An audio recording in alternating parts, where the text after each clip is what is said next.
Bem-vindo a mais um Tab Talks. Hoje o nosso tema vai ser sobre desafios para a implementação de projetos na indústria 4.0. Então, você que está ligado aí na manutenção, na indústria 4.0 de um modo geral, a gente vai trazer um conteúdo bem interessante para que a gente possa conversar. E para isso, nós trouxemos um convidado especial, o Kleber, que é da Sesla. E a Sesla, a gente vai falar, explicar um pouco mais aqui sobre essa empresa, mas ela trabalha na área de safety na indústria 4.0. Então, isso aí está muito ligado na área da manutenção também, porque quando a gente vai fazer algum trabalho de manutenção, é muito comum a gente ter as liberações de trabalho, sempre tem que pensar na segurança, tem toda a parte de burocracia que está envolvida com esse assunto. E para ser sincero, isso foi um assunto que, quando eu conheci a Sesla, me interessou bastante. Eu não tinha essa visão de que a indústria 4.0 ela já tinha chegado nesse tema, e daí aqui a gente vai falar sobre o que eles fazem e também sobre os desafios que eles vêm tendo, que eu acho que tem muita sinergia com a TEB, com os projetos de manutenção preditiva na indústria 4.0. Então, acho que vai ser uma conversa bem interessante. Primeiramente, obrigado, Kleber, por ter aceitado o nosso convite. É um prazer ter você aqui conosco. Legal, eu que agradeço a Teb aí, o Guilherme.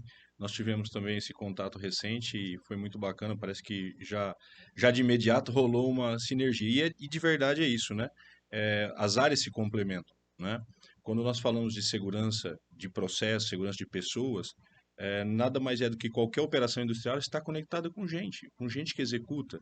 E executar isso de forma segura, executar isso de forma performática, produtiva é o objetivo de qualquer empresa, seja ela que tamanho tenha. Então, obrigado aí pela oportunidade e acho que vai ser bacana aqui o nosso bate-papo. Legal, Kleber. Bom, eu vou até. Acho que primeiro eu vou até falar um pouco a visão que eu tenho da Cesla, tá? Uhum. Então, eu já participei muito de trabalho como terceiro. Então, isso aí, quando você começou a explicar para mim o que a sua empresa faz, isso daí eu fui lembrando do serviço e eu falei, nossa, cara, como que isso daí me ajudaria na época?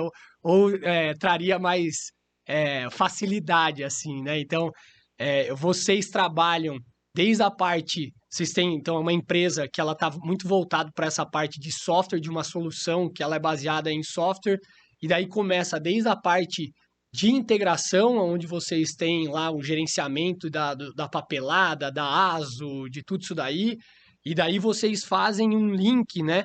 E vão caminhando para uma parte que a gente tem depois, quando um terceiro ele entra, ou até uma própria manutenção, vai fazer um serviço, tem a liberação, tem as APRs, né? Uma análise preliminar de risco, tem também todas as liberações de trabalho que tem que ser liberada pela área de segurança, é, e também tem toda essa parte de bloqueios de processo que a gente tem que bloquear um equipamento para estar seguro, para conseguir mexer.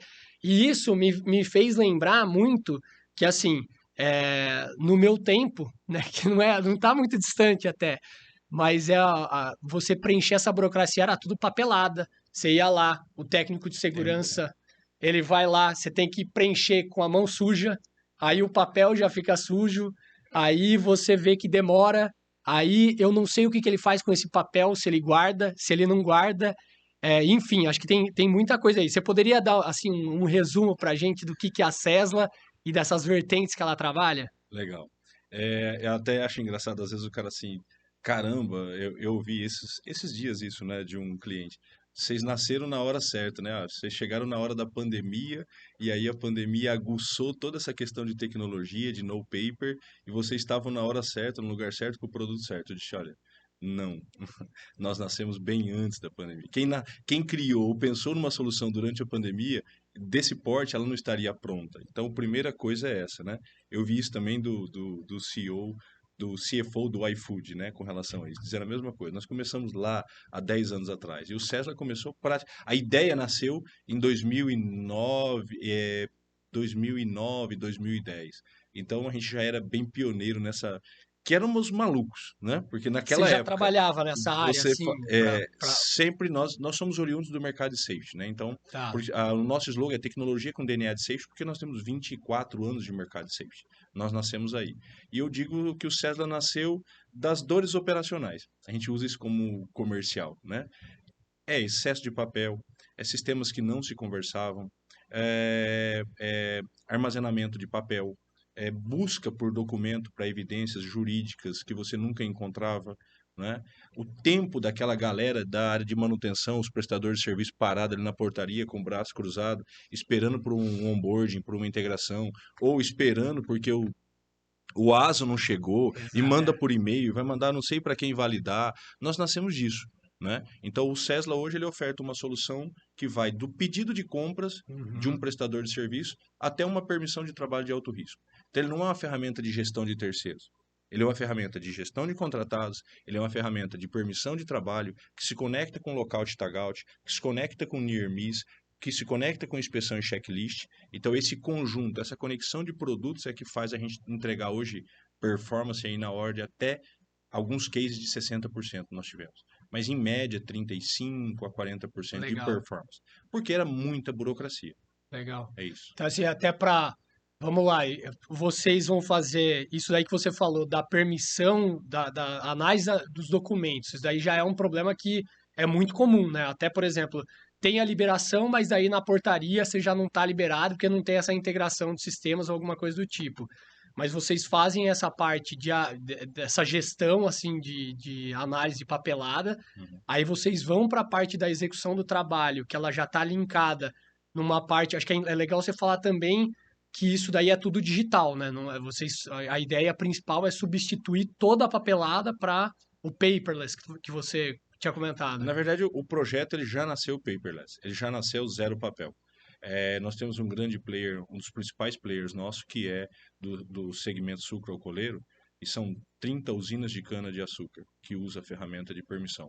Num período de entre-safra, que foi o ano safra, quando separa as usinas para Uhum. manutenção, de 1º de dezembro a 31 de março, nós emitimos 208 mil permissões de trabalho na plataforma.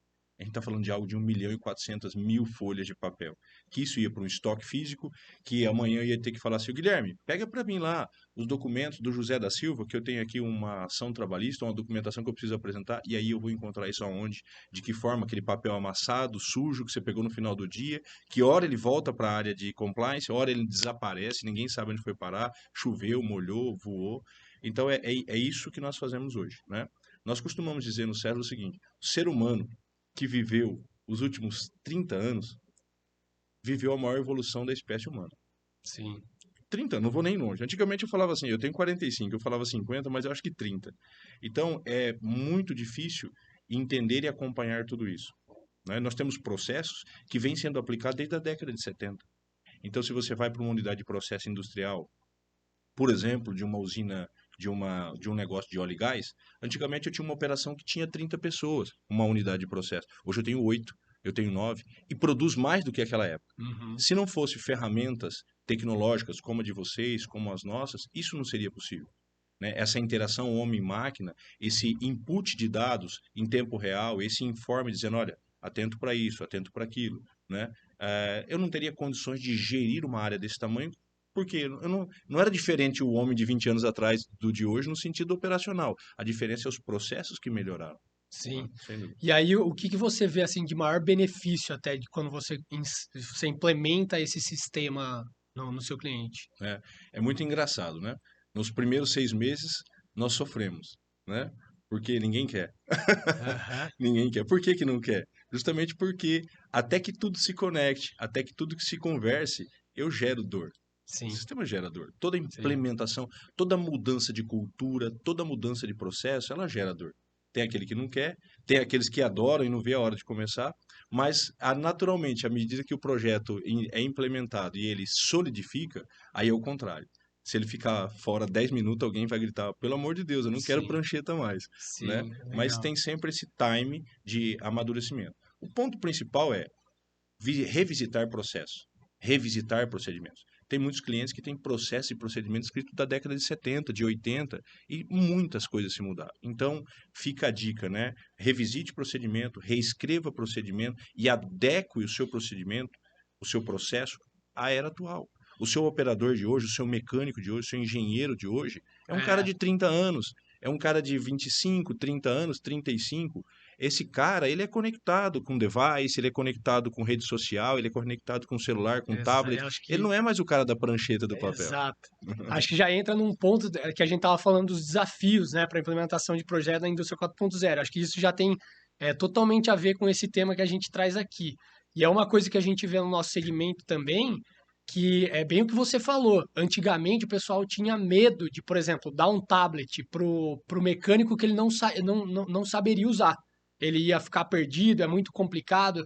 Hoje ele sabe mais que a gente, né? Ele está muito conectado, e você ter essa evolução, acompanhar essa evolução nos processos industriais, eu acho que já é um grande desafio que a gente vem tendo que se adequar a isso para ser mais otimizado, para gerar mais performance para a equipe, e no final das contas a gente ter um benefício maior. E daí já linkando num ponto que é interessante, pensando nesses desafios, acho que um primeiro ponto que eu queria conversar com você sobre essa parte de infraestrutura, por exemplo, internet, é, é, enfim, quais são as dificuldades que você vê num projeto, na implementação, pensando num ponto de infraestrutura? Legal, Guilherme. Uma pergunta que realmente a gente acho que talvez seja a maior dificuldade da nossa operação. Ela foi maior já melhorou bastante, mas imagina tudo isso que nós estamos conversando há 10 anos atrás. A dificuldade de entender isso, né? De entender que sinal de Wi-Fi não quer dizer que você tem internet. Uhum. Mais ou menos nesse sentido. O que que era engraçado? Todo mundo buscava uma indústria 4.0, mas qual é a principal premissa da indústria 4.0? O que difere ela da 3.0, por exemplo? É conectar. É Uhum. conectar máquinas, é machine learning, IoT, é inteligência artificial, é tudo isso entregando dados em tempo real. Isso é conectividade.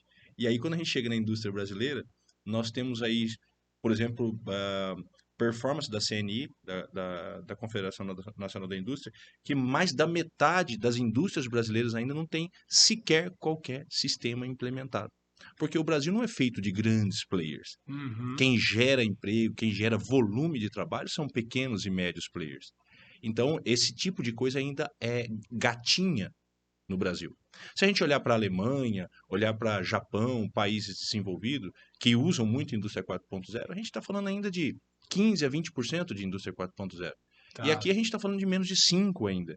Então é algo assim a se levar para muito tempo, né? E aí, quando você fala até de grandes players ou pequenos players, essa necessidade do ponto de vista de segurança, ela é para todo mundo ou só para os grandes players? Legislação é igual para todo mundo, né? A CLT é igual para todo mundo e todo mundo que tem pessoas que trabalham para você, prestam um serviço ou funcionário próprio, ele segue um regimento de legislação. Tem variáveis de tipos de documentação em função de quantitativo de funcionário e risco da empresa, sim, mas em geral são funcionários que estão ali expostos a risco e que você tem que ofertar uma condição adequada de trabalho. Né? A Tá, gente costuma legal. dizer, você sai de casa todo dia para quê? Para vender mão de obra. Você não sai de casa para vender um dedo, vender um olho ou ficar doente ou coisa do tipo. É para isso que você sai. Uhum. Então, partindo dessa premissa, você veio aqui, você é mecânico, você é eletricista, você é um operador de máquina, você veio aqui só para vender isso. Você não veio aqui para se machucar. E nossos sistemas, ou a área de AT&S, ela tem a função de certa forma, ajudar. Mas o principal responsável por isso é o próprio time operacional. Veja que engraçado. Na década de 80, quem emitia permissão de trabalho? A grande maioria de gestão de permissões de trabalho, análise de risco, sempre era um técnico de segurança, um engenheiro de segurança, etc. Hoje eu tenho vários clientes, grandes players, que a responsabilidade dessa gestão é do próprio time manutentivo e operativo. Sim, Porque quem conhece mais do risco de exato. uma máquina do que o seu mecânico? Eu que sou Exatamente. técnico de segurança, engenheiro de segurança? Claro que não. É esse cara. Escuta esse cara. Ouve esse cara. Veja as ideias que ele tem. Esse cara sabe a solução para sua dor. Essa é a Exato. nova visão de segurança, Eu acho que né? isso é um ponto que me faz lembrar muita coisa, assim, que não necessariamente quem tem o melhor treinamento ou quem tem os melhores procedimentos é quem tem mais segurança na indústria.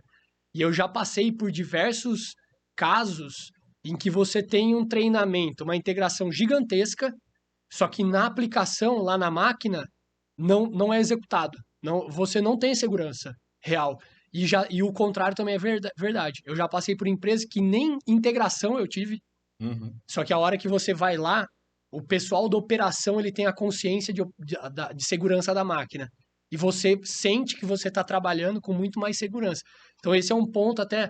Eu não sabia, acho que é um ponto bem interessante assim que você trouxe, né? Que levando isso daí para o pessoal, é, essa autonomia de segurança para um pessoal de operação de manutenção, eu acho que você consegue deixar a sua empresa muito mais segura. Você tem uma ideia, respondendo a sua pergunta de forma mais assertiva, né? Quais são as dores para se implementar um projeto de 4.0? Primeira coisa, eu tenho feito algumas palestras aí pelo Brasil, em alguns eventos, seminários, referente a isso, porque essa dor que nós passamos lá atrás e aprendemos a gerenciar ela ainda existe em menor escala. Mas, por exemplo, a gente lista algumas coisas. Primeira coisa, dado. Ok? Não tem nada mais valioso do que dado, desde que seu dado seja polido, seu Uhum. dado seja de qualidade. É, É isso. Porque dado, se você for lá na Dark Web, você tem dado de todo mundo, um monte de dado. sim, Agora, o que você vai fazer com ele e a forma que você vai tratar ele, esse é o ponto. Então, hoje a gente tem entregado, além dos nossos dashboards, relatórios, uma massa de dado bem grande, bem potente, para que você possa fazer seus próprios BIs, suas próprias inteligências de dados e antecipar risco a partir daí. Esse é o principal ganho da ferramenta, né? Do time manutentivo, você saber. Hoje eu consigo saber, olha, legal, a atividade estava programada para hoje às 8, mas ela começou que hora efetiva? Quem fala isso é esse cara aqui. é, É esse cara aqui. E eu consigo ver efetivo versus planejado. Eu consigo saber por que que na unidade de Araras você me solicitou uma atividade de 5 dias e você me cobrou X reais e pôs 5 homens. E na mesmo negócio, mesma atividade, lá em Feira de Santana, esse cara custou 3 vezes mais e teve mais gente. Por quê? Hoje eu tenho tudo isso em dados. Né? Quem é o prestador que está dentro do cliente agora, emitindo uma permissão? Você consegue jogar numa TV aqui no supervisório em tempo real e saber aonde eu estou tendo uma permissão de trabalho, quem está participando dela, se ela está iniciada, se ela está bloqueada, se ela está já finalizada dentro do dia. O sistema não permite que a minha permissão de trabalho inicie enquanto eu não aplicar os bloqueios de teste. A gente utiliza, por exemplo, o badge de RFID para isso. hum, Então, nós temos uma série de tecnologia, mas os desafios é dado, desafio é conectividade. Então, se você quer ir para uma indústria 4.0, não se esqueça que a essência, a premissa dela é você precisa de internet, exato. ok? Uma internet excelente? Não, mas eu preciso dela. Precisa de internet. Hoje a nossa operação ela é parte offline. Significa o quê? Que eu consigo carregar atividades que inclusive vêm do SAP PM. A gente tem conexão hoje com várias, então um dos pilares é a API. Né? Nós temos API com SAP PM, eu tenho API com sistema de catraca de portaria, que eu já bloqueio lá esse cara se ele tiver com um ASO vencido, um certificado. Eu tenho API com single sign-on, eu tenho um monte de API justamente para a gente integrar sistema. Para evitar o que a gente brinca lá no escritório, como a gente fala de monkey job, né? De carregar aqui, carrega aqui, Exato. É, legal. carrega aqui, E carrega. um ponto interessante também, né? Que acho que tem sinergia. Você, quando vocês começaram a fazer, acho que vocês pensaram muito na segurança da área que vocês tiveram. Mas até o que você me trouxe aqui é até um ganho secundário. Que, por exemplo, o cara ele consegue ver a performance de trabalho dele, por que que ele orçou tanto e ele está executando em tanto. Você já vê uma migração do seu sistema como um ganho secundário para as empresas?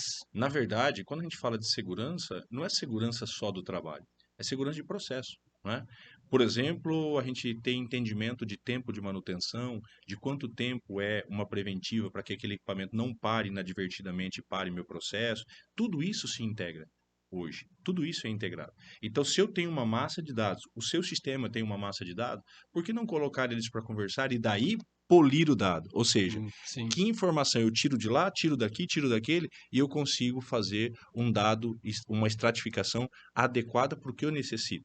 Né? Isso é 4.0. Né? Isso é dado polido. Então, dados, APIs, nuvem. Esse é um ponto. Eu sempre costumo dizer lá no escritório assim: existe 2 câncer para um sistema web: É ele ser lento. Cara, ninguém. A primeira coisa que você escuta assim, não tá funcionando direito, tá lento, vou voltar pro papel. Uhum. É a primeira coisa que você escuta, vou voltar pra prancheta. Então ele não pode ser lento. Segundo, ele está online. Ok? O que aconteceu quando o Facebook ficou 4 horas fora do ar? É. Quantos bilhões de dólares foi a perda deles? Então, assim, legal. Eu vou fazer uma pesquisa no Google agora, ele tá fora do ar. Caramba, tá, ok. Daqui meia hora eu tento voltar no Google, ele tá fora do ar. Eu vou lá no Bing. Pronto. E eu não uso mais ele. Porque a hora que eu preciso, ele não está pronto. Então a gente tem entregado disponibilidade hoje de 99,97%. A nossa disponibilidade hoje é uma disponibilidade de Facebook, Instagram, Uhum. YouTube, WhatsApp, de performance, de estar on. Porque eu nunca sei que hora eu tenho que fazer uma intervenção manutentiva dentro da indústria, Claro, que eu claro, necessito de uma atividade de alto risco. Então eu claro. tenho que estar on. Então, conectividade, tá? Os pilares de hoje, muito importante. Inteligência artificial, tá aí, tá chegando forte, veio para ficar, Uhum. tá? Essas máquinas vão ser cada vez mais inteligentes. Há alguns que digam que já é mais inteligente que a gente, né? Mas eu acho que eles estão controlando isso aí de alguma forma. Mas inteligência artificial, machine learning, tá? IoT, tá? Para que eu possa gerenciar isso e gerenciar para que eu não tenha necessidade de fazer paradas corretivas que não estavam programadas. Que elas sejam preventivas, que aí o meu processo flui. Então a Tá. gente olha muito para esses pilares. E ainda nesse ponto de internet ainda, nós, no nosso sistema, nós temos muita barreira, muitas vezes, da própria, de TI liberar o nosso sistema para se conectar ao deles, né? Isso vocês têm esse mesmo problema, ou até vocês têm alguma solução para contornar? Sim, nós temos esse problema, mas hoje nós somos, vamos usar esse termo assim, quando eu chego numa reunião com um time de TI de qualquer corporação, nós já somos o Cesla. Uhum. Nós temos um portfólio de cliente que o cara vai dizer, olha, esses caras já passou pelo crivo desses TI todos aí, né? Então, a gente teve clientes que demorou 2 anos para a gente conseguir passar por todas as auditorias de TI internacionais, etc., porque a maioria são multinacionais, para conseguir implementar a ferramenta. Então, basicamente, a gente tem hoje uma área de governança para cuidar de toda essa parte de LGPD, de dados sensíveis, de token de envio, de quem recebe, e temos uma área de cibersegurança que faz todos os hacker-friendly. Nós temos 3 Gray e um Black Box. Mas a resposta hoje os times de TIs das grandes indústrias seguem muitos standards internacionais Uhum. de tecnologia. Então, para que você adeque... Eu lido com muitos dados sensíveis. Nome, CPF, CNPJ.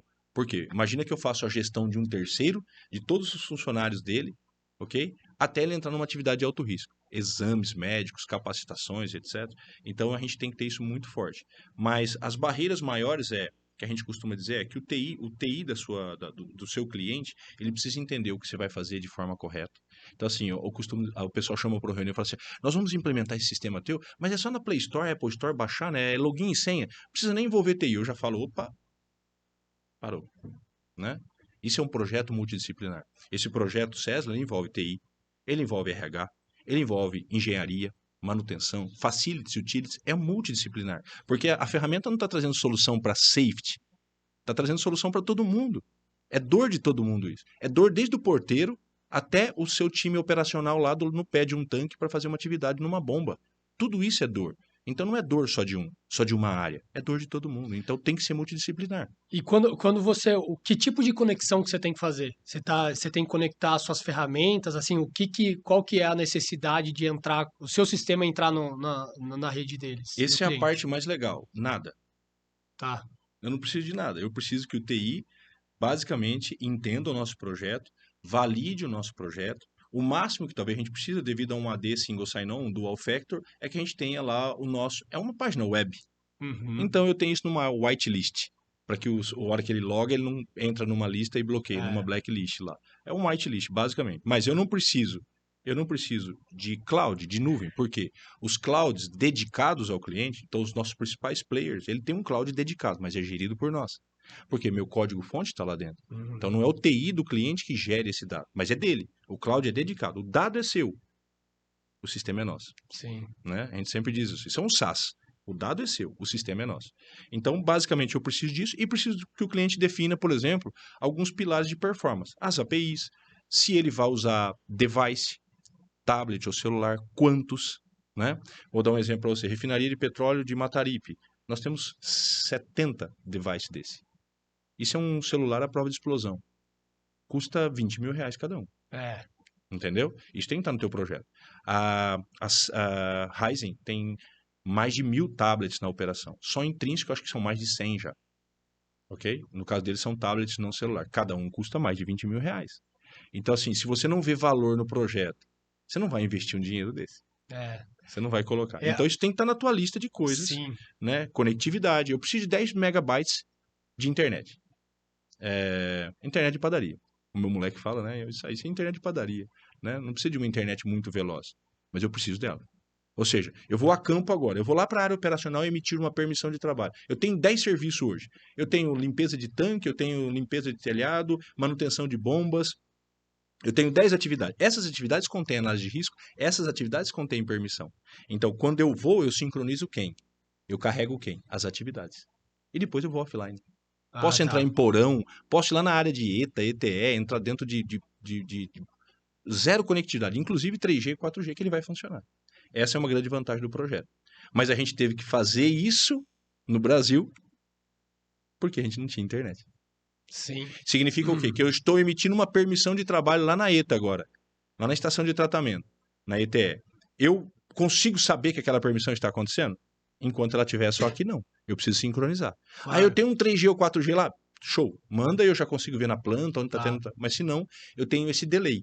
Só que é um delay necessário para atender a realidade E brasileira. também muito menor do que já seria esse delay se fosse no papel. se fosse no papel, né? Acho que aí entra um ponto que não tem muito o que fazer. Você tem que estar dependendo de internet e acho que isso daí é uma premissa básica. Sem dúvida. E aí eu acho que um ponto que você já trouxe, que seriam as ferramentas de trabalho que a gente tem, e aí fazendo um paralelo com a TEB, uma coisa que a gente sente muito é que quando você. A gente vai lá, instala os sensores, está tudo funcionando, tudo rodando, mas você precisa da ferramenta de trabalho para o time ele conseguir operar. Então, por exemplo, no nosso caso, são TVs específicas na área de manutenção, ou num centro de operação, ou até o celular liberado ali para o cara usar e para visualizar, ou uma notificação por WhatsApp, alguma coisa do tipo. E até como aprendizado nosso, eu acho que a gente vem passando e vendo que é um projeto multidisciplinar mesmo, como você está falando, e tem que pensar não só nessa parte de implementação, mas também nessa parte de como que a pessoa ela vai visualizar ou ela vai usar no dia a dia. No caso de vocês, então são esses tablets, quais as ferramentas que o pessoal usa e que está envolvido no projeto? Basicamente, ele usa device, celular ou tablet. Eu, particularmente, Kleber, sou muito mais adepto aos celulares do que aos tablets por questão de transporte. Mas tem tablets também, igual quando você vai na Localiza, na Movida, pegar um carro lá, que você pega uma Smart Pen, ele tem uma case robusta, pode cair, pode bater, assina, funciona aqui com um suspensório para você colocar. Nós, inclusive, como solução para o cliente, ofertamos isso hoje como locação. Legal. E outro ponto importante, tem pequenos detalhes dentro do projeto que às vezes a gente não se lembra de falar, mas, por exemplo, o MDM. Né? O que é o MDM? O Mobile Device Management. É uma solução, uma aplicação que você instala aqui, onde o usuário ele não consegue desabilitar a rede, ele não consegue desabilitar a localização, então eu sei em tempo real aonde está um celular de 20 pau. Porque eu tenho 80 desse. Só de tablet, de celular, eu tenho 2 milhões de reais no projeto. E isso aqui some. Então, para que isso não suma, eu consigo, a cada 1 minuto, ter atualização de GPS de onde está esse cara. E a bateria, o nível de bateria dele. Por exemplo. Tá? Além disso, eu não permite que um usuário acesse YouTube, Facebook, Instagram, ou qualquer coisa, ou qualquer aplicação. Então, ele pode instalar aqui 10 aplicações, da Cesla, do TEB, ele consegue gerenciar isso, mas outros de fora não conseguem acessar outras áreas, inclusive internet, se ele não tiver. E daí já entra também mais a parte de TI, né? TI tem que estar envolvido para fazer toda essa gestão e... Exatamente. Hoje nós fazemos tudo isso. O nosso time legal. faz tudo isso. Já mas entrega pronto essa solução. Pronto. Por quê? Porque entra naqueles pilares de performance. Quando o cara fala pro cara, olha, o nosso projeto tem entregado 40% de ganho de produtividade versus o que você tinha no papel. Para isso acontecer, eu preciso desses pilares funcionando. Então eu preciso das interfaces com os RHs, preciso de interface com catraca, preciso de interface com o M de manutenção, preciso de interface com o seu TI, com a parte de AD Single Sign-On. Ou seja, todos esses pontos são necessários para que eu atinja essa performance. E aí, quando eu falo para o cara, nós vamos reduzir 40% do seu processo produtivo, ele faz uma conta rápida. Quanto custa a minha hora homem? Quanto custa? Eu tenho um case aqui, o último case que nós fizemos, o último business case aqui de um cliente de Paulínia. Nós chegamos em média de 15 permissões de trabalho por dia. Média, com 3 manutentores em cada permissão, com uma hora homem barata, que nós fizemos de 20 e poucos reais a hora homem, baratíssimo, porque tem periculosidade e muito mais. Mas nós chegamos a 2,4 milhões de reais por ano de redução de custo só com hora homem.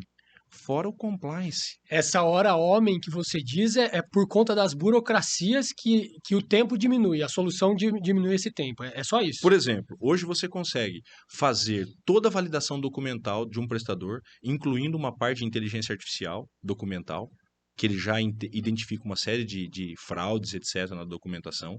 A hora que o funcionário seu está pronto com toda a documentação válida, então imagina que você é uma empresa que vai prestar serviço dentro de um cliente que tem mais 20 funcionários que vai entrar dentro daquele cliente, todos seus, dessa empreiteira.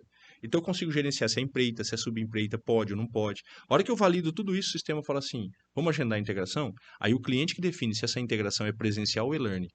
Tá. Se ele falou que é presencial, eu chego na portaria. Primeiro, para eu chegar na portaria, eu, terceiro, e meu time, eu só consigo se toda a documentação tiver ok. Senão nem chego. Eu não consigo agendar a integração. Então eu não perco mais aquele tempo de ficar na portaria. O ASO do José da Silva não veio. O certificado de NR35 do Pedro não veio. Acabou. Primeira coisa. Fiz a integração. Fui para campo. Cheguei lá, chamei uma atividade de limpeza do telhado e falei que aquela empreiteira está no serviço. Ele vai conferir cada funcionário daquele se tem a competência, capacitação, ASO e integração para entrar na PT. E se você quiser, o onboarding, que é a integração, ainda pode ser remoto. Dependendo da condição de risco, você fala, não preciso desse cara vir fazer integração aqui. Eu posso pedir, eu quero que ele faça integração na casa dele. Sim. Ou na empresa dele, ele chegue pronto. O sistema já abre a integração, ele assiste, faz avaliação de conteúdo, se reprovar tem que assistir de novo. Se passar, já abre Uber, Waze, Maps e te mostra o caminho para chegar na portaria da empresa integrado. Quanto tempo a gente já ganhou aí? Muito tempo. Muito tempo. Quantas vezes você chegou lá na área de manutenção, lá no pé da bomba, e às 11 da manhã tem 3 caras assim com o braço cruzado, esperando. O que tá faltando? Tá faltando a assinatura do fulano de tal aqui na permissão, ok? Então, dar autonomia para suas áreas manutentivas, ensinar como emitir permissão e análise de risco para que você não dependa exclusivamente de um time de AT&S é fundamental. Isso é evolução.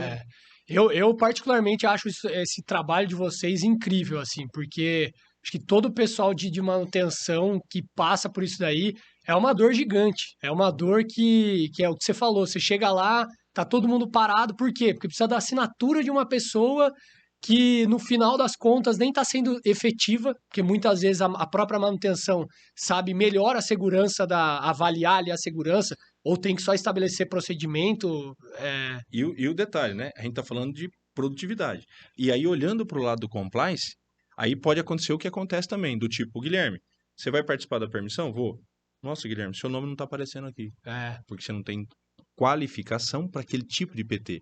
A sua NR está vencida, o seu ASO está vencido, a sua integração, e você não consegue assinar. É coisa que, por exemplo, o engenheiro de segurança, o técnico de segurança, ele não conseguiria ter acesso a isso. Eu me lembro que eu cheguei num cliente uma vez, ele tinha um negócio que chamava passaporte. Olha que legal.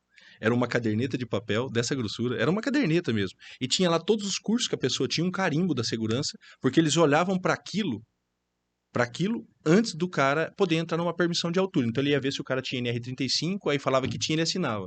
Hoje eu chego lá, escaneio um QR Code no seu crachá, o capacete, ou leio o seu CPF ali ele já fala, esse aqui é o Guilherme, é da TEB, tá no escopo limpeza, manutenção de bombas, e já tem todas essas capacitações, esse ASO, e aí eu vou dizer, Guilherme, você não vai poder entrar, a sua NR35 está vencida. Ou você não mandou NR35. Legal. E essa parte... Zero papel. Não, é muito legal, muito interessante.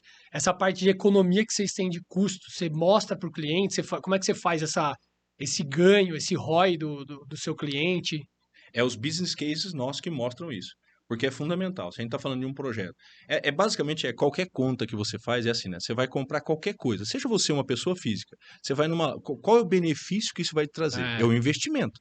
Então, se eu estou investindo dinheiro, vou investir tempo, que tempo é dinheiro, eu preciso naturalmente de saber o quanto isso vai me trazer de benefício. Exato. E em quanto tempo isso vai se pagar. Então, os business cases são fundamentais, porque a gente não está falando de... Aí você fala para o cara, não, legal, você vai gastar então, no caso de uma indústria petroquímica ou que tem risco de explosividade, tá? Que a gente está falando. Se não, qualquer Samsung, qualquer iPhone, qualquer celular Android ou iOS, nossa plataforma funciona também. Então, indústrias que não têm risco de explosão, pode usar qualquer celular comum.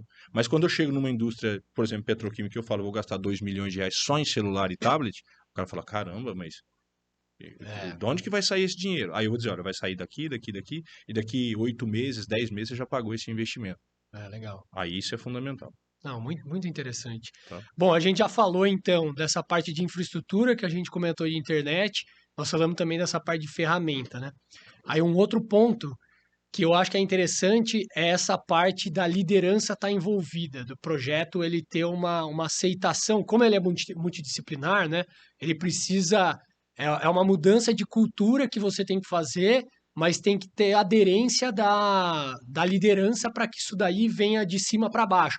Ou até, como que vocês veem isso no projeto de vocês e como que vocês trabalham até para que isso daí seja disseminado entre as áreas? Legal. É uma excelente pergunta. Essa era uma das dores principais, que eu acabei de citar agora há pouco, do tipo, não precisa envolver TI, né? É, Que eu citei agora há pouco. É mais ou menos isso. Como o projeto ele tem um valor significativo, dependendo do tamanho do negócio, hoje o projeto é muito corporativo. uhum. Então, normalmente ele vai passar por um crivo de diretoria de aprovação de custo para ele começar. Então, ele já nasce a diretoria já sabendo que ele existe. Agora, é da diretoria que vem a decisão de usar, de implementar e dizer, olha, eu quero que isso funcione. Eu Agora, preciso que isso mas aí funcione. Olha só que interessante. é, Só para claro, complementar. Eu tenho projetos que gigantes que em um ano estava rodando plenamente em uhum. produção. E eu tenho projetos medianos, falando de tamanho de negócio, de valores, que patinam mais de anos para rodar. Por quê? Porque não tem o envolvimento da alta liderança, não tem o envolvimento de alguém que diz, galera, nosso deadline para isso aqui funcionar é tal data. A partir de tal data é zero papel aqui. Então isso tem que vir da sua diretoria, da sua gerência, né? E ter o envolvimento de todas essas áreas. Ou seja, hoje eu conecto com o RH para receber dados de funcionário próprio. Eu tenho um sistema que gerencia os terceiros. Esse sistema de terceiro conecta com a portaria. O meu sistema de permissão conecta com o M de manutenção.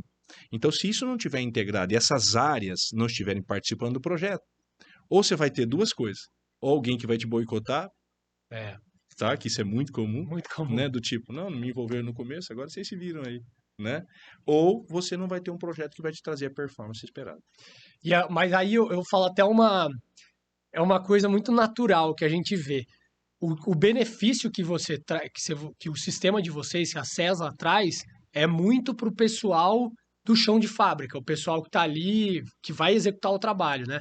Então é ele que até muitas vezes ele entende da dor, ele sabe da dor dele, ele entende que existe uma solução e ele que está brigando pelo projeto para que dê certo. Mas não necessariamente a liderança dele está vendo isso.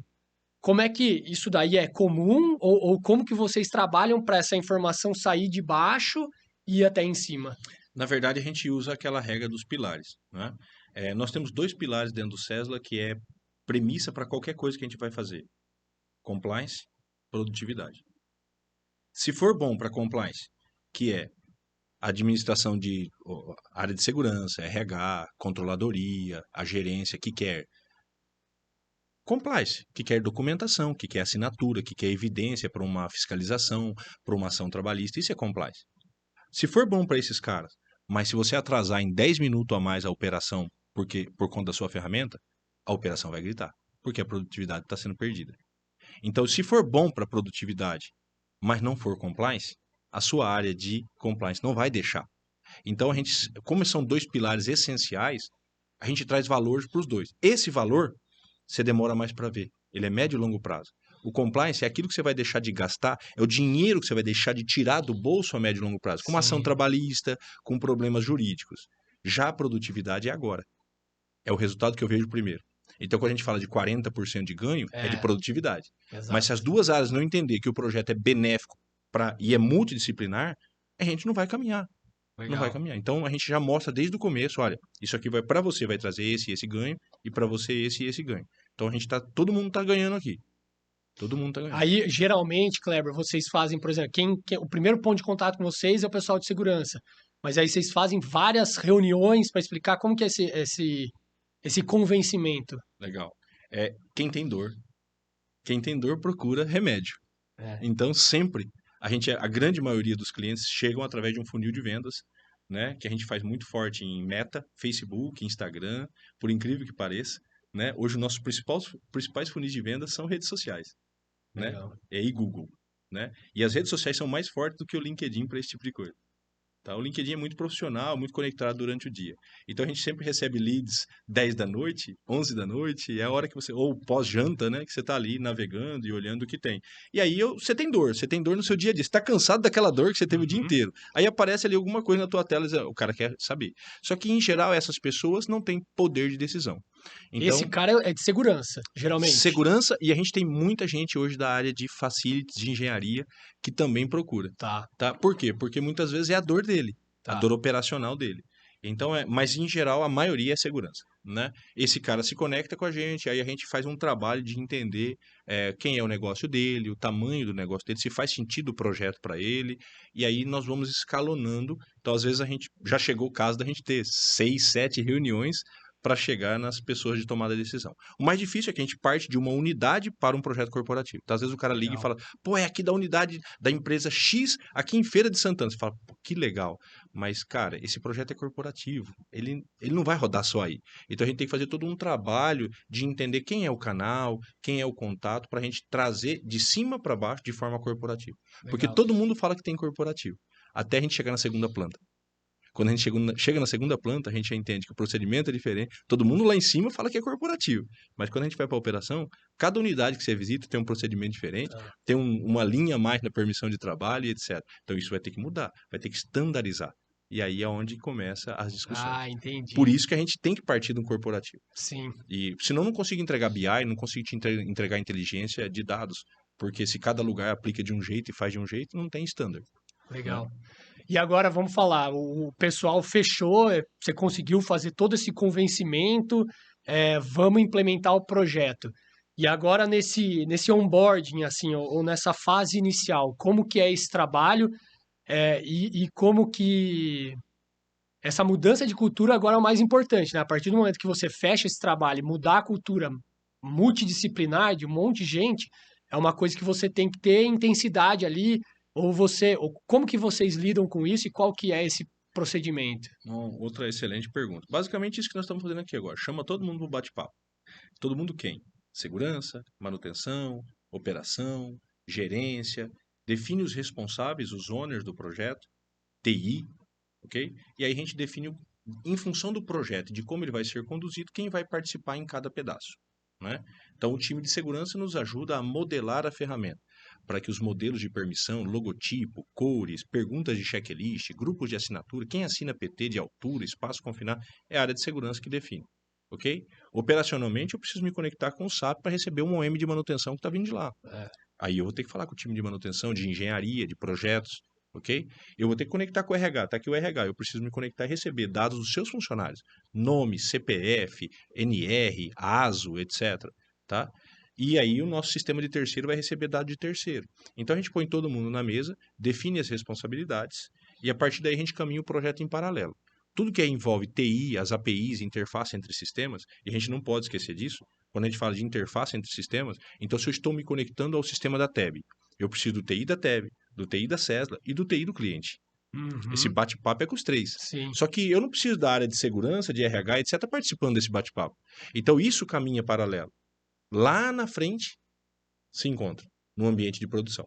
Então a gente vai testando tudo isso em ambiente de homologação, validando a ferramenta com todas as áreas, até chegar o momento da gente capacitar os usuários.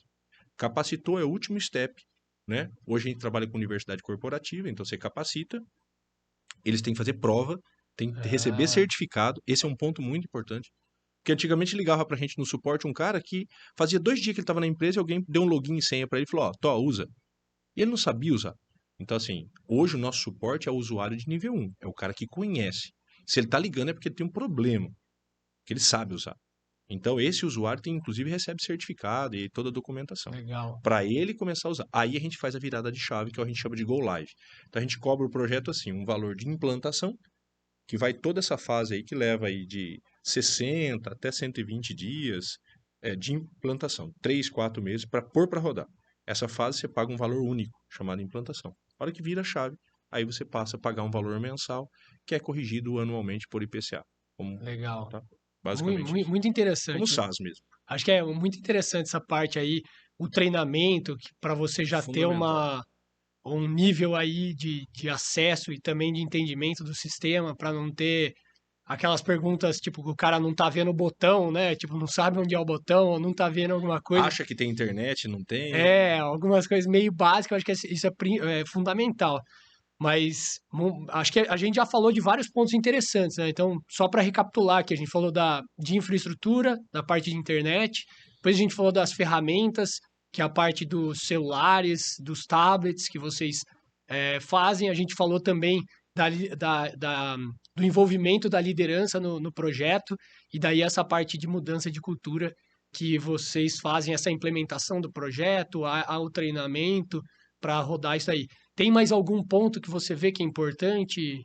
Ó, dentro do conceito, a gente chama esses 8 pilares, eles estão baseados nisso tudo que a gente conversou aqui hoje. Então, assim, se nós vamos lá para implementar, ou se você busca implementar uma solução de web, uma solução em nuvem, em cloud, que a grande maioria são, né?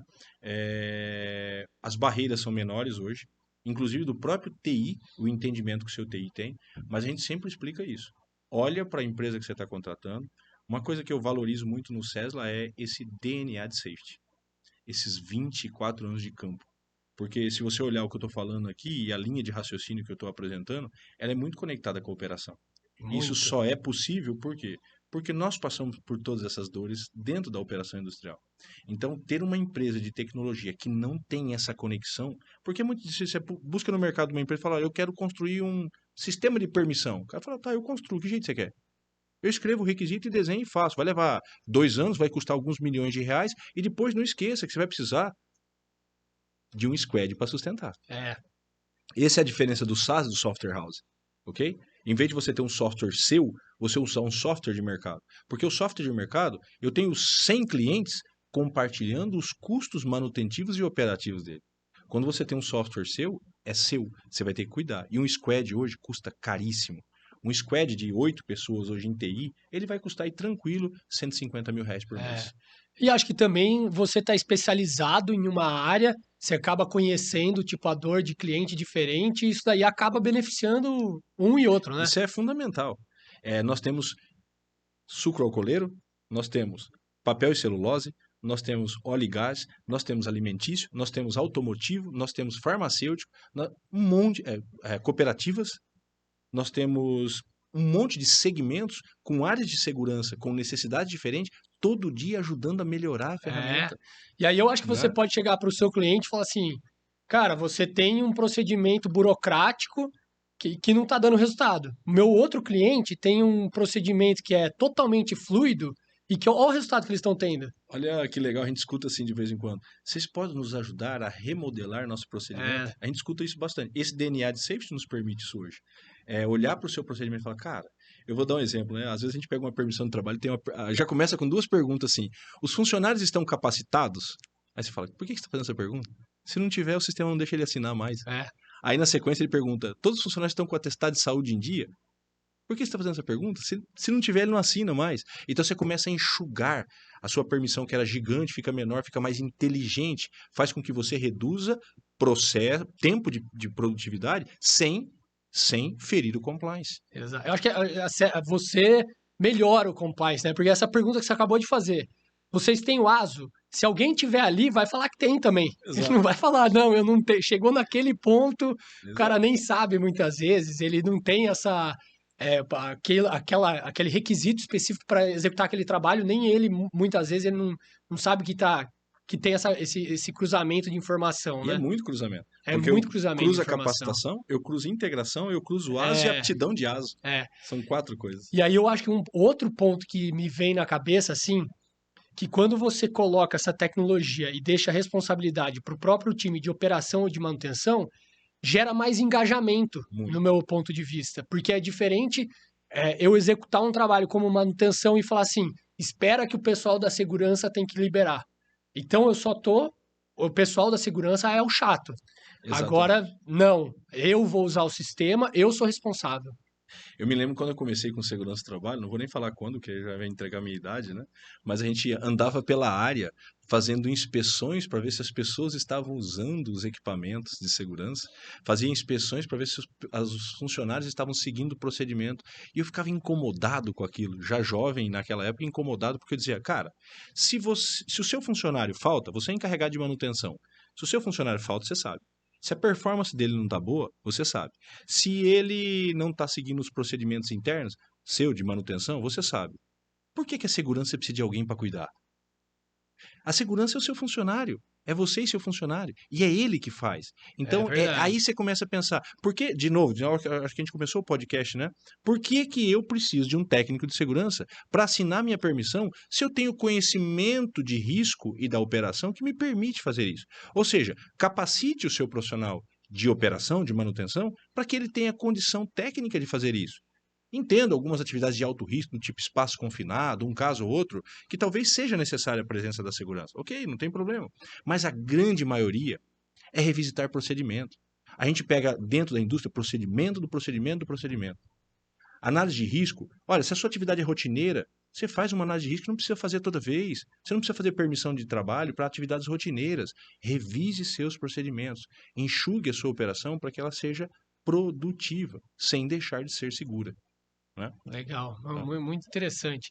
E aí, para a gente até resumir esse ponto, vamos falar que quem está assistindo a gente é uma pessoa que ela quer, de alguma maneira, implantar um projeto de indústria 4.0.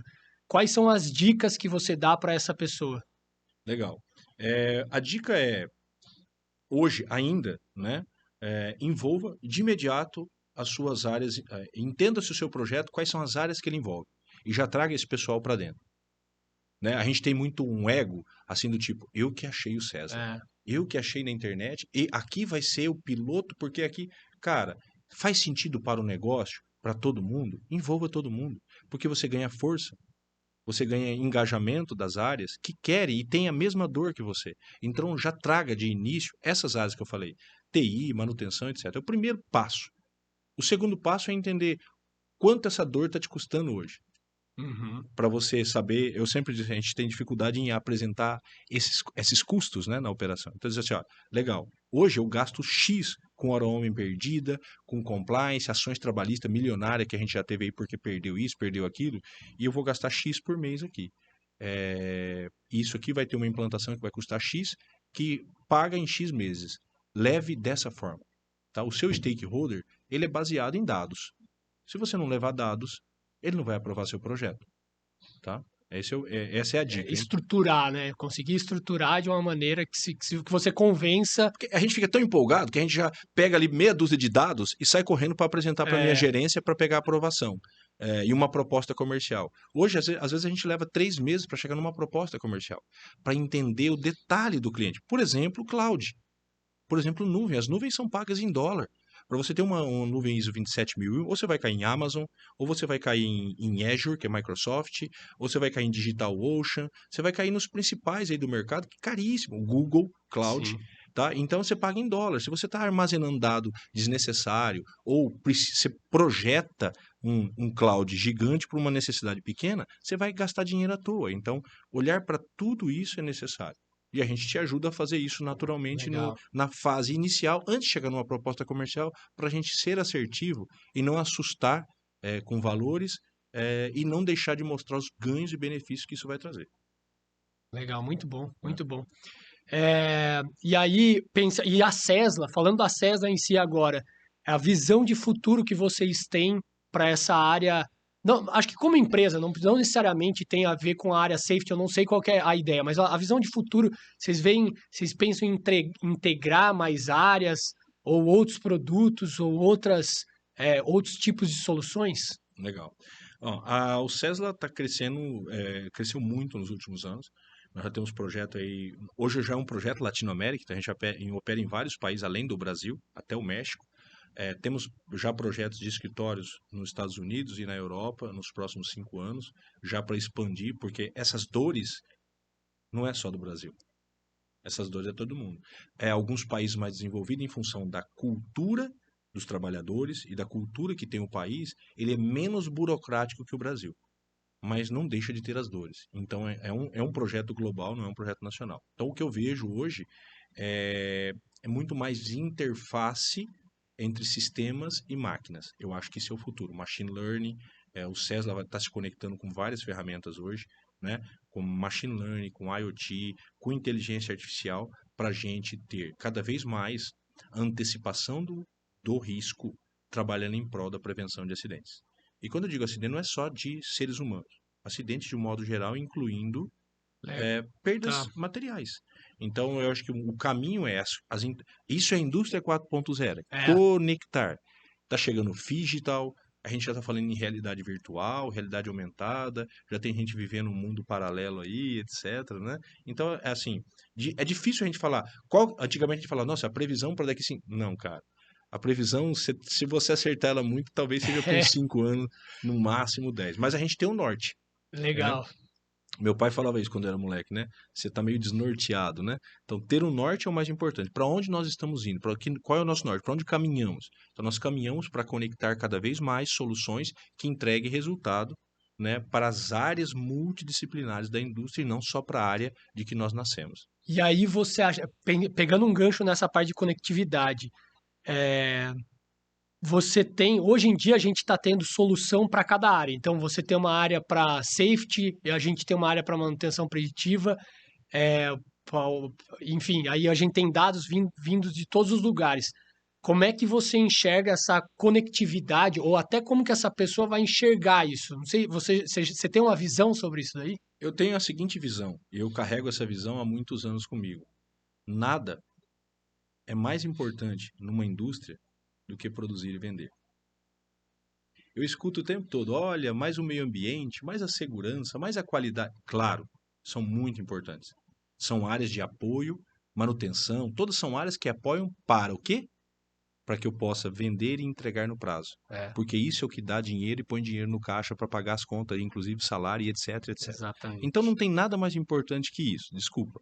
Né? Às vezes a gente fica numa viagem, mas isso é o mais importante de qualquer indústria, sempre foi.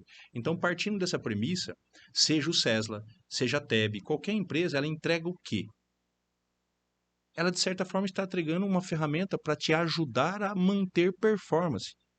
Seja performance para você produzir melhor, seja performance para você não parar seu processo, e seja performance para você não gastar dinheiro com problemas jurídicos futuros que poderiam ser resolvidos agora e que vão te afetar no futuro. Essa é a função. Então, quando a gente integra tudo isso, no final a gente está entregando o quê? Produtividade e compliance. Uhum. Sim, É isso que nós sim. entregamos. Vocês entregam isso, eu entrego e qualquer sistema para a indústria entrega isso. De uma forma ou de outra, se eu É, estou comprando, é porque eu quero isso lá na ponta. não, Ponto. legal, É legal. isso. Acho que essa visão que você traz aí de produtividade, eu acho que é bem isso daí. No final das contas, não tem como Não tem. ser muito romântico até, mas no É, final das contas é isso que acontece. Lógico que a gente tem que pensar em todos os outros pontos, mas desculpa interromper, veja o exemplo que eu te dei do papel lá, do cliente nosso no começo do nosso talk show, de 1.400.000 folhas de papel. É, tem uma pegada ESG melhor que essa? Claro que não. A pegada tem ESG, a pegada tem crédito carbono, a pegada tem um monte de coisa que a gente pode pôr aí no meio. Mas a gente não pode esquecer que esse cliente tem como premissa produzir e vender. é, e agora, por exemplo, quando você vê essa integração entre sistemas, você veja a empresa indo para um BI ali, que ele integra tudo e vê tudo de uma única forma, ou ainda tem várias plataformas? Não, a gente usa muito Power BI hoje, tá? Nós temos um projeto aí em parceria com a Unicamp, um time fantástico de BI, de inteligência artificial, que trabalha com a gente em parceria justamente para que a gente possa entregar o cliente o dado polido. Né? Então é muito como se antigamente a gente tinha uma preocupação. Nossa, mas o cliente quer esse gráfico, outro cliente quer esse gráfico, esse cliente quer esse dashboard. E aí ficava um dashboard gigante com processamento lento, que demorava, que não entregava dado. Hoje eu digo não. Eu te entrego um dashboard standard nosso, que eu entendo que é necessário você ter, mas eu te entrego uma massa de dados polida, fantástica. Faz o que você quiser com ela. É, Porque você chega em clientes nossos, você tem ali 12 televisores, às vezes, numa sala de operação, 14 televisores gigantes, cada um. Você tem ali consumo de água, consumo de energia, motores funcionando, e etc. E tem uma do Cesla. Eu acho muito legal isso. Eu tiro é, foto direto, né? O cara tá ali e ele tá vendo ali onde está tendo PT. Ele consegue olhar para a operação e saber aonde tem bloqueio de energia, o que está parando aquela atividade. Você pega uma máquina de papel, tem máquina de papel com mais de 500 pontos de bloqueio.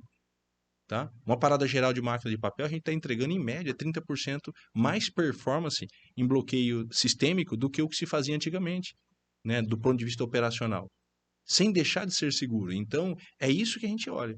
É para isso que a gente entrega. Então, entrega massa de dados polida e você constrói o seu BI do jeito que você quiser, legal, acho com que seus dados. Porque é, senão você entra numa seara de ficar cada um. Ah, não, mas eu queria o gráfico por semana, por dia, por hora. é, E aí você não consegue produzir isso. exato. Mas muito, muito interessante. Bom, César, eu queria agradecer. A gente vai chegando no final aqui do Tab Talks. Foi muito legal conversar. Eu acho que quem está no time de manutenção aí, que estiver ouvindo a gente, vai ficar impressionado com o trabalho que vocês estão fazendo. Acho que tenho certeza que vai resolver o problema aí de muita gente que não tem essa ideia. E daí, então, eu queria agradecer realmente você ter aceitado esse convite, vir Valeu. aqui abrir o jogo, falar sobre essa parte de safety, já estando muito relacionado com a parte de manutenção preditiva também na indústria 4.0. No final das contas, eu acho que é bem isso que você falou. A gente está gerando dados e, de alguma forma, a gente tem que gerar valor para o nosso cliente, independente da maneira que ele queira, mas eu acho que é bem esse olhar para o cliente que a gente tem que ter para conseguir conectar e, de alguma forma, ter mais produtividade, gastar menos e entregar ali no prazo. Sem deixar de cuidar do mais importante, que é o nosso valor humano, que é as pessoas que estão ali. Eu que agradeço vocês, agradeço até por nos conectar com essa área manutentiva, área de engenharia, porque para nós é uma das áreas mais importantes e que tem ligação íntima com o nosso trabalho, porque a gente entrega esse pedaço muito conectado com a sua área. Eu agradeço de coração aí a oportunidade. E, assim, para eu finalizar, vou dizer simplesmente o seguinte: nós temos um mundo com mais de 2 bilhões de pessoas, né? Não tem como mais fazer absolutamente nada, produzir absolutamente nada em larga escala se a gente não usar a tecnologia. É, Então, é um caminho sem volta, né? é um caminho sem volta que a gente tem que se adaptar a ele e todo mundo vai se adaptar de alguma maneira. Lembra lá na década de 80, 70, 80, que o cara falou assim: ah, cara, eu sou um cortador de cana e agora vai mecanizar e eu vou perder meu emprego. Tá todo mundo Tá trabalhando. todo mundo trabalhando. Entendeu? Não foi isso que tirou o emprego. Então, atualize, vá atrás das informações, busque, porque tem mercado para todo mundo que quer e entende que tem que evoluir sempre como ser humano. Tá? Essa é a minha dica aí. Muito obrigado. Muito obrigado. Valeu, valeu, Kleber. Obrigado. A gente vai deixar aqui os contatos da Cesla para quem quiser se conectar com eles também. Também vamos deixar aqui os nossos links de mídia social para você seguir a gente. Então curta aí esse vídeo, se inscreve no nosso canal e até o próximo. Tchau!